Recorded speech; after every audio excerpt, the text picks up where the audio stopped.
Hello student, आज की video का topic chapter carbon and its compound से है। इसमें हम कोवेलेंट कंपाउंड्स की इलेक्ट्रॉन डॉट स्ट्रक्चर को बनाना सीखेंगे और हम सिर्फ नॉन मेटल्स के कोवेलेंट कंपाउंड को ही कवर करेंगे। इस वीडियो में पहले हम कुछ बेसिक कॉन्सेप्ट्स लेंगे जिसमें कोवेलेंट कंपाउंड की डेफिनेशन और कोवेलेंट कंपाउंड्स की प्रॉपर्टीज को कवर करेंगे। उसके बाद हम नॉन मेटेलिक कोवेलेंट कंपाउंड के इलेक्ट्रॉन डॉट स्ट्रक्चर को ड्रॉ करना सीखेंगे। तो चलिए स्टार्ट करते हैं। जब दो एटम्स के बीच म्यूचुअली शेयरिंग होती है एक या एक से ज्यादा इलेक्ट्रॉन्स के पेयर की, तो इस टाइप के कॉन्फ़िगरेशन को कोवेलेंट बॉन्डिंग कहते हैं। कोवेलेंट बॉन्डिंग या किसी भी टाइप की बॉन्डिंग की क्यों जरूरत होती है? क्योंकि एटम अपने नियरेस्ट नोबेल गैस कॉन्फ़िगरेशन को अटेंड करने की कोशिश करता है। और ये क्यों करता है? क्योंकि उसका जो वैलेंस शेल है वो कंप्लीट नहीं होता और उसको कंप्लीट करने के लिए वो या तो आयनिक बॉन्ड करता है या कोवेलेंट बॉन्ड करता है। तो कोवेलेंट बॉन्ड जब होता है जब म्यूचुअली शेयरिंग होती है। अब इसको समझने की कोशिश करते हैं। जैसे हाइड्रोजन एटम का एटॉमिक नंबर कितना है? 1 होता है। तो इसका मतलब इसका के शेल में नंबर ऑफ इलेक्ट्रॉन्स भी 1 होंगे। तो अब ये कॉन्फ़िगरेशन है हाइड्रोजन एटम की, इसमें के शेल में 1 इलेक्ट्रॉन्स हैं। अब इसको कंप्लीट के शेल में मैक्सिमम 2 इलेक्ट्रॉन्स होते हैं और हीलियम उसका नियरेस्ट नोबेल गैस एटम है जो जिसमें के शेल कंप्लीट होते हैं। तो ये हाइड्रोजन एटम क्या करेगा? अपने नियरेस्ट हीलियम एटम को के कॉन्फ़िगरेशन को अटेंड करने की कोशिश करेगा। तो ये किस तरह से करेगा? कोवेलेंट बॉन्डिंग से करेगा। पर किस तरह से करेगा? अब ये एक हाइड्रोजन एटम है पहला और ये दूसरा हाइड्रोजन एटम है, ठीक है। तो इनके के शेल में एक एक इलेक्ट्रॉन है। ये भी समझ में आ गया क्योंकि के शेल में एक एक इलेक्ट्रॉन होता है। अब क्या है कि अगर किसी भी तरह से हाइड्रोजन के शेल में 2 इलेक्ट्रॉन आ जाते हैं तो इसका कॉन्फ़िगरेशन के शेल कंप्लीट हो जाएगा। तो ये नियरेस्ट हीलियम मॉलिक्यूल के कॉन्फ़िगरेशन को अटेंड करेगा। अब ये किस तरह से है? तो ये दोनों हाइड्रोजन एटम आपस में 2 इलेक्ट्रॉन्स को मतलब अपने अपने आउटर मोस्ट शेल के वैलेंस इलेक्ट्रॉन को शेयर करेंगे जो एक एक ही होता है। तो अब ये जो 2 इलेक्ट्रॉन है ये इस तरह से शेयर होता है कि दोनों इलेक्ट्रॉन्स म्यूचुअली शेयर होने का मतलब क्या होता है कि दोनों इलेक्ट्रॉन्स को बिलोंग करेंगे। इससे क्या होगा कि ये दोनों इलेक्ट्रॉन इस हाइड्रोजन एटम को भी बिलोंग करेगा और इस हाइड्रोजन एटम को भी बिलोंग करेगा। तो इस तरह से क्या होगा? दोनों एटम्स के वैलेंस शेल में अब कितने इलेक्ट्रॉन हो गए? 2-2 इलेक्ट्रॉन्स हो गए जो कि हीलियम एटम में होते हैं। तो ये उसका नियरेस्ट नोबेल गैस कॉन्फ़िगरेशन ये इस तरह से अटेंड कर लेता है। तो इस तरह से कोवेलेंट बॉन्डिंग बनती है हाइड्रोजन एटम के बीच। कोवेलेंट कंपाउंड की पहली प्रॉपर्टी है कि कंपाउंड एग्जिस्ट करते हैं गैसियस और लिक्विड स्टेट में ज्यादातर, लेकिन कुछ सॉफ्ट सॉलिड स्टेट में भी पाए जाते हैं। इसका मतलब वो इजीली कंप्रेस्ड हो जाते हैं। और दूसरी प्रॉपर्टी है कि मेल्टिंग पॉइंट और बॉइलिंग पॉइंट कोवेलेंट कंपाउंड की आयनिक कंपाउंड के कंपैरिजन में लो होती है। इससे हम ये कंक्लूड कर सकते हैं कि जो फोर्स ऑफ अट्रैक्शन होता है पार्टिकल्स के बीच में वो इतना स्ट्रॉन्ग नहीं होता जितना आयनिक कंपाउंड में होता है, ठीक है। नेक्स्ट प्रॉपर्टी है कि covalent compound non conductor of electricity होते हैं। इसका रीजन ये होता है कि कोवेलेंट कंपाउंड आयंस को रेज नहीं करता, मतलब कि आयंस प्रोड्यूस नहीं करता एक्वस स्टेट में। और कोवेलेंट कंपाउंड जनरली इनसॉल्युबल, मतलब कि सॉल्युबल नहीं होता वाटर में, लेकिन ऑर्गेनिक कंपाउंड में सॉल्युबल होता है। ये प्रॉपर्टीज कॉमन प्रॉपर्टीज होती है कोवेलेंट कंपाउंड की। कोवेलेंट बॉन्डिंग के बारे में तो समझ लिया है। आइए अब कुछ मॉलिक्यूल्स हैं जिनके इलेक्ट्रॉन डॉट स्ट्रक्चर बनाना सीखते हैं। हाइड्रोजन के बारे में तो हमने सीख ही लिया है। तो पहला हम स्टार्ट करते हैं ऑक्सीजन मॉलिक्यूल की फॉर्मेशन कैसे होती है, उसका इलेक्ट्रॉन डॉट स्ट्रक्चर बनाते हैं। तो ऑक्सीजन का जो एटॉमिक नंबर है वो 8 होता है और उसका जो इलेक्ट्रॉनिक कॉन्फ़िगरेशन है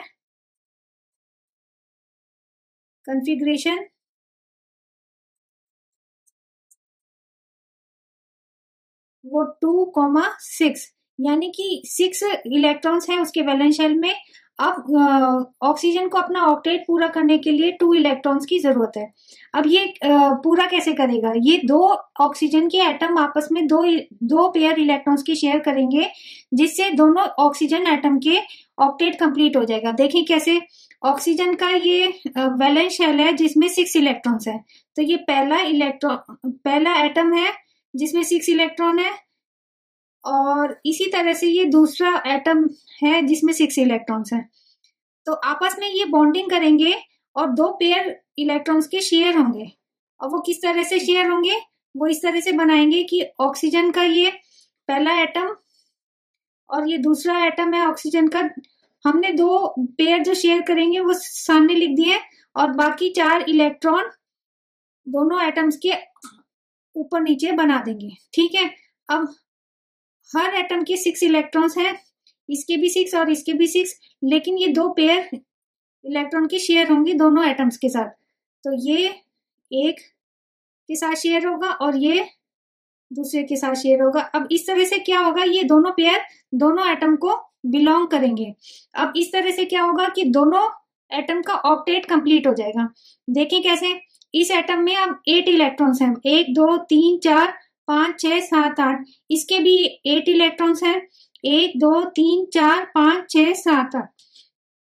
अब इस तरह से दोनों एटम्स का ऑक्टेट कंप्लीट हो गया और एक स्टेबल स्ट्रक्चर दोनों ने ले लिया। तो इस टाइप के बॉन्डिंग को कोवलेंट बॉन्डिंग कहते हैं। ठीक है, अब नेक्स्ट इसी तरह से अब हम बाकी बनाएंगे। नेक्स्ट है nitrogen molecule. Nitrogen molecule, nitrogen का जो एटॉमिक नंबर है वो 7 है। ठीक है, उसका इलेक्ट्रॉनिक कॉन्फ़िगरेशन जो है वो होगा 2,5, मतलब के शेल में 2 इलेक्ट्रॉन्स और वैलेंस शेल एल शेल में 5 इलेक्ट्रॉन्स। अब इसको अपना ऑक्टेट कंप्लीट करने के लिए कितने चाहिए, 3 इलेक्ट्रॉन्स और चाहिए। तो 2 नाइट्रोजन के एटम आपस में 3 पेयर ऑफ इलेक्ट्रॉन्स शेयर करेगा। तो कैसे ये बनाते हैं, ये नाइट्रोजन के एक पहला एटम है जिसमें 5 इलेक्ट्रॉन है वैलेंस शेल में, इसी तरह से ये दूसरा है एटम जिसमें 5 इलेक्ट्रॉन है वैलेंस शेल में। तो ये तो हो गया, ये इंडिपेंडेंट है। अब ये बॉन्डिंग करेंगे, कोवलेंट बॉन्डिंग। तो हम कैसे बनाएंगे, जो इलेक्ट्रॉन शेयर करेंगे वो सामने लिख देते हैं। ये 3 पेयर शेयर करेंगे तो सामने लिख देते हैं, बाकी 2 इलेक्ट्रॉन ऊपर नीचे बना देते हैं। ठीक है, तो ये शेयर किया इसने, तो ये बना लिया, और इसने भी शेयर किया और हमने इस तरह से बना लिया। अब इस तरह से 8 इलेक्ट्रॉन दोनों नाइट्रोजन एटम की दोनों ऑक्टेट कंप्लीट हो गया और इसने एक स्टेबल स्ट्रक्चर ले लिया कोवलेंट बॉन्डिंग के साथ। तो इस तरह से ये कोवलेंट बॉन्डिंग बनाएगा। नेक्स्ट है क्लोरीन, तो Cl2। क्लोरीन का जो एटॉमिक नंबर है वो 17 है और इलेक्ट्रॉनिक कॉन्फ़िगरेशन वो होगा 2 8 7, यानी कि वैलेंस शेल में 7 इलेक्ट्रॉन्स है। तो जो बॉन्डिंग होती है वो तो वैलेंस शेल से होती है, तो वही हमारे लिए इंपॉर्टेंट है। तो इस तरह से हम 7 इलेक्ट्रॉन्स बना देंगे क्लोरीन के। तो अब इसको कितने इलेक्ट्रॉन चाहिए, अपना वैलेंस शेल में ऑक्टेट कंप्लीट करने के लिए 1 इलेक्ट्रॉन और चाहिए।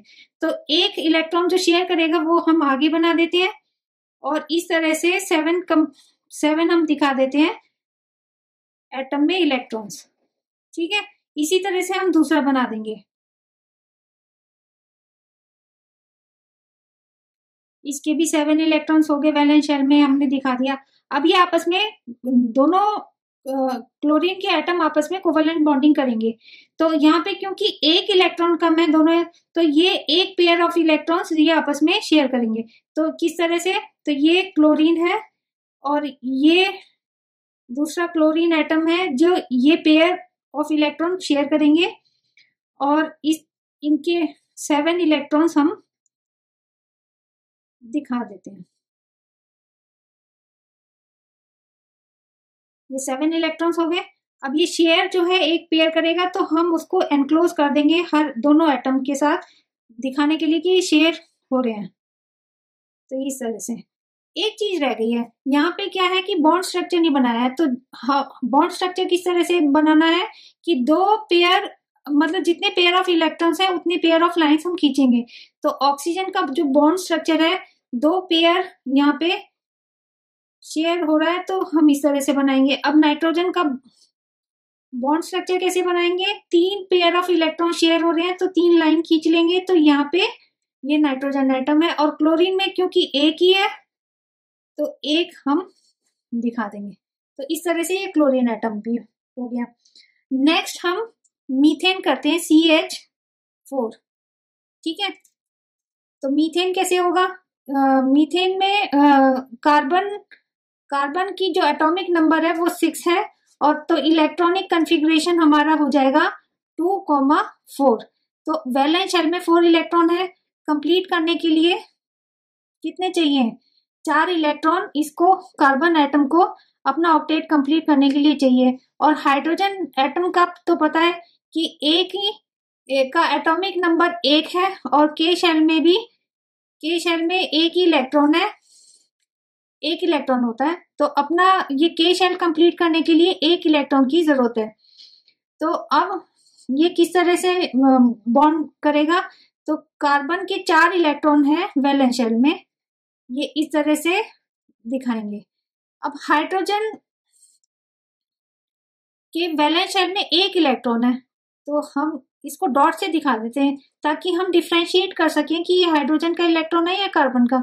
तो कार्बन के इलेक्ट्रॉन्स को हम क्रॉस से दिखा रहे हैं, और हाइड्रोजन के एटम के इलेक्ट्रॉन जो वैलेंस शेल का है उससे डॉट से दिखा रहे हैं। तो हम ये 4 इलेक्ट्रॉन वैलेंस शेल में कार्बन के वो एक एक हाइड्रोजन के साथ शेयर करेगा। तो इससे क्या होगा कि के शेल हर हाइड्रोजन का कंप्लीट हो जाएगा। यहाँ पे पहले हम हाइड्रोजन को सैचुरेट कर देते हैं, मतलब कि सेटिस्फाई कर देते हैं हाइड्रोजन के शेल को।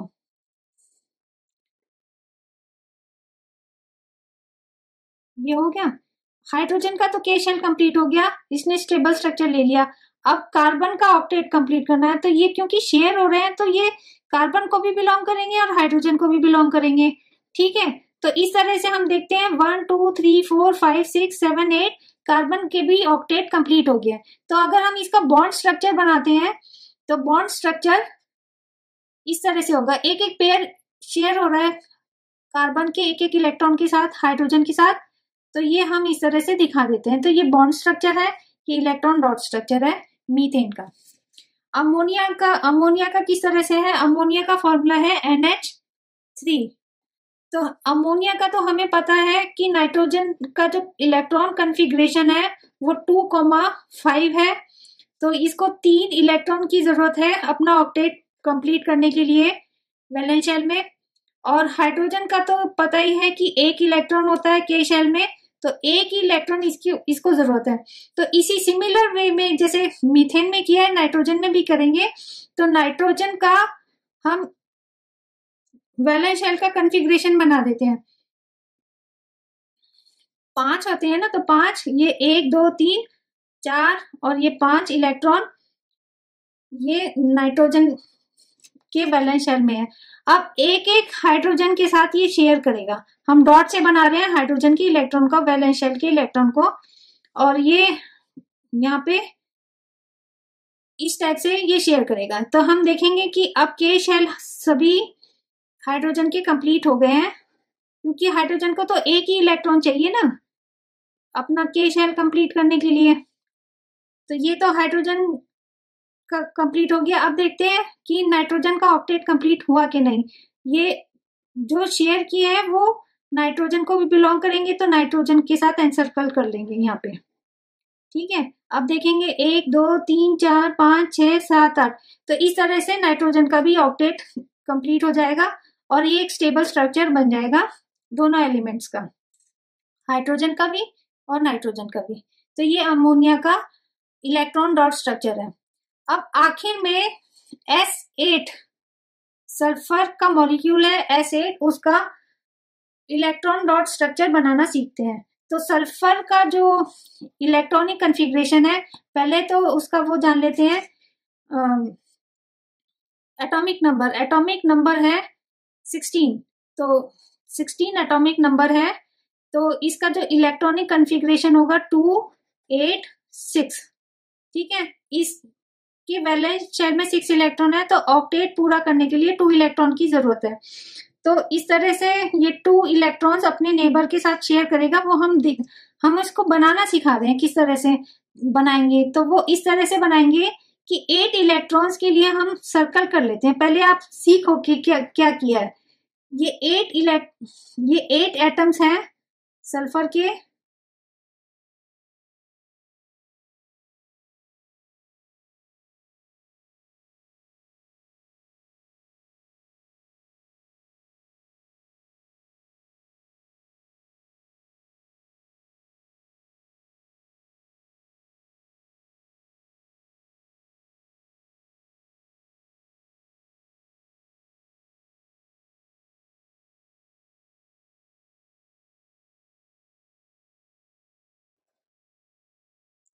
तो ये 8 एटम है सल्फर के, इस तरह से बना लेते हैं।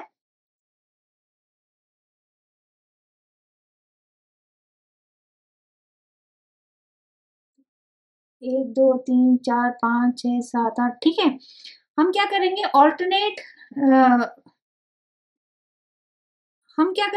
ऑल्टरनेट इलेक्ट्रॉन्स को हम रिप्रेजेंट, एक एटम को में इलेक्ट्रॉन्स डॉट के साथ और दूसरे क्रॉस के साथ, ताकि हम डिस्टिंग्विश कर सकें कि कौन सा एटम का शेयर हुआ है।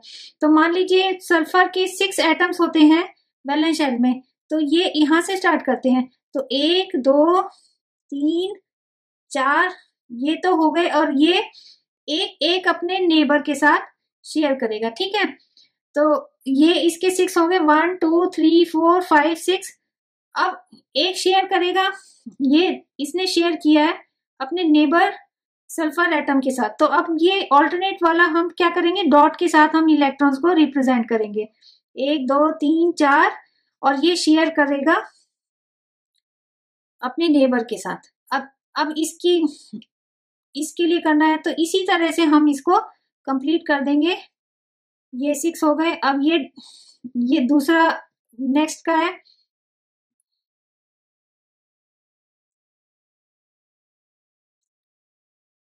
इस टाइप से हम बना लेंगे।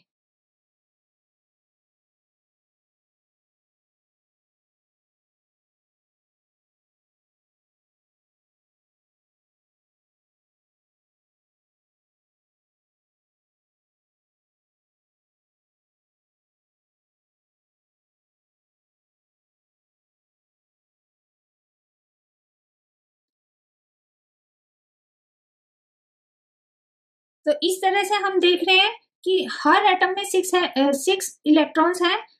4 इलेक्ट्रॉन्स तो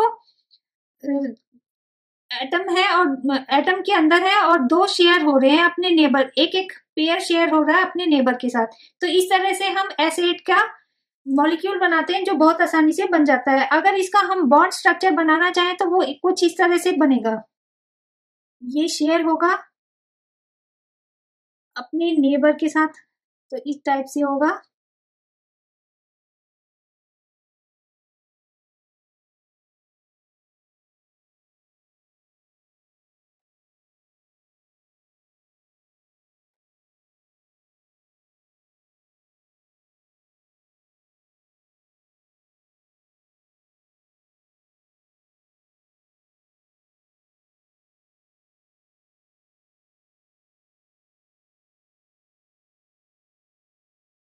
तो ये लाइन रिप्रेजेंट कर रहा है एक पेयर ऑफ इलेक्ट्रॉन्स, मतलब कि हर एक सल्फर एटम अपने नेबर के साथ एक पेयर ऑफ इलेक्ट्रॉन शेयर करता है। तो इस टाइप से हम S8 का इलेक्ट्रॉन डॉट स्ट्रक्चर और बॉन्ड स्ट्रक्चर हम बना सकते हैं।